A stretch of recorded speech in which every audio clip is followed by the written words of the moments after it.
జయశంకర్ భూపాలపల్లి జిల్లా కేంద్రంలోని ఎస్సీ హాస్టల్లో విద్యార్థినిని కొట్టిన ఘటనపై వార్డెన్ను సస్పెండ్ చేసి పోలీస్ కేసు నమోదు చేసినట్లు జిల్లా కలెక్టర్ రాహుల్ శర్మ తెలిపారు. మంగళవారం జయశంకర్ భూపాలపల్లి జిల్లా కేంద్రంలోని ఎస్సీ హాస్టల్ను జిల్లా కలెక్టర్ తనిఖీ చేశారు.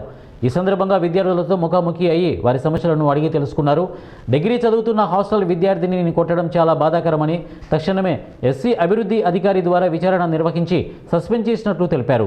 ఈ ఘటనపై సమగ్ర విచారణ జరిపి వార్డెన్పై కఠిన చర్యలు తీసుకుంటామని స్పష్టం చేశారు. హాస్టల్లో జరిగిన ఈ ఘటనపై ప్రాథమిక విచారణ అనంతరం విధుల్లో నిర్లక్ష్యం వహించినందుకు మరియు బాధ్యతారాహిత్యంగా వ్యవహరించినందుకు వార్డెన్ను తక్షణమే సస్పెండ్ చేయడం జరిగిందని తెలిపారు.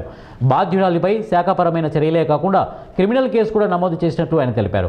ఇలాంటి ఘటనలు పునరావృతం కాకుండా కఠినమైన శిక్షలు పడేలా చర్యలు తీసుకుంటామని తెలిపారు. సంక్షేమాధికారిని ఈ ఘటనపై ప్రత్యేక విచారణాధికారిగా నియమించామని, ఇప్పటికే హాస్టల్ను సందర్శించి విద్యార్థినులతో మాట్లాడి పూర్తి వివరాలు సేకరించామని అన్నారు.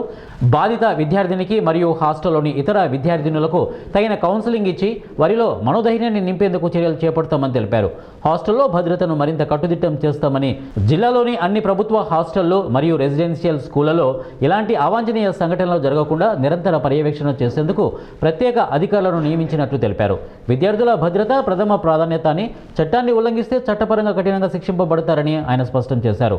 హాస్టల్లో ప్రవేశించిన వ్యక్తి ఎవరు అనేది విచారణ జరుగుతోందని, విచారణ నివేదిక రాగానే సంబంధిత వ్యక్తిపై పోలీస్ కేసు నమోదుతో పాటు కఠిన చర్యలు తీసుకుంటామని ఆయన తెలిపారు. ఈ కార్యక్రమంలో స్థానిక సంస్థల అదనపు కలెక్టర్ విజయలక్ష్మి, ఇక ఎస్సీ అభివృద్ధి అధికారి ఇందిరా, సంక్షేమ అధికారి మల్లేశ్వరి, డిఈఓ రాజేంద్ర తదితరులు ఈ కార్యక్రమంలో పాల్గొన్నారు.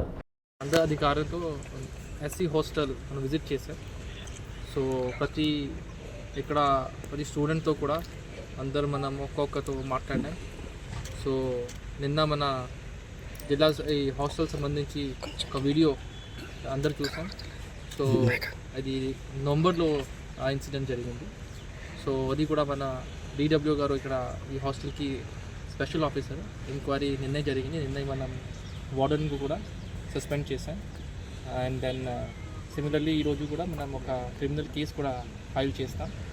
అండ్ ఇలాగే ఇష్యూస్కి మనం కఠిన చర్యలు పెడతాం. And we ensure that such incident should not get repeated in future. దానికోసం ఒక సిస్టమేటిక్ సొల్యూషన్కి ప్రతి హాస్టల్లో వార్డెన్స్కి, సిమిలర్లీ స్టూడెంట్స్కి కౌన్సిలింగ్కి కూడా మనం ఒక ప్లాన్ చేస్తాం. సిమిలర్లీ ఇక్కడ మనం ప్రతి రెసిడెన్షియల్ స్కూల్స్కి ఒక స్పెషల్ ఆఫీసర్ ఆల్రెడీ మనం పెట్టడం జరిగింది last time. Similarly police side నుంచి కూడా ఒక స్పెషల్ ఆఫీసర్ ఉన్నారు, వాళ్ళు విజిట్ చేస్తున్నారు. సో ఇప్పుడే ఫ్రీక్వెంట్ విజిట్ కూడా ఇది ఇంక్రీజ్ చేస్తాం. అండ్ ఇది ఇప్పుడే ఈ ఇష్యూ మీద ఇప్పుడు ఎంక్వైరీ జరుగుతుంది. And we will definitely take, already we have suspended that warden and we will definitely take strict action.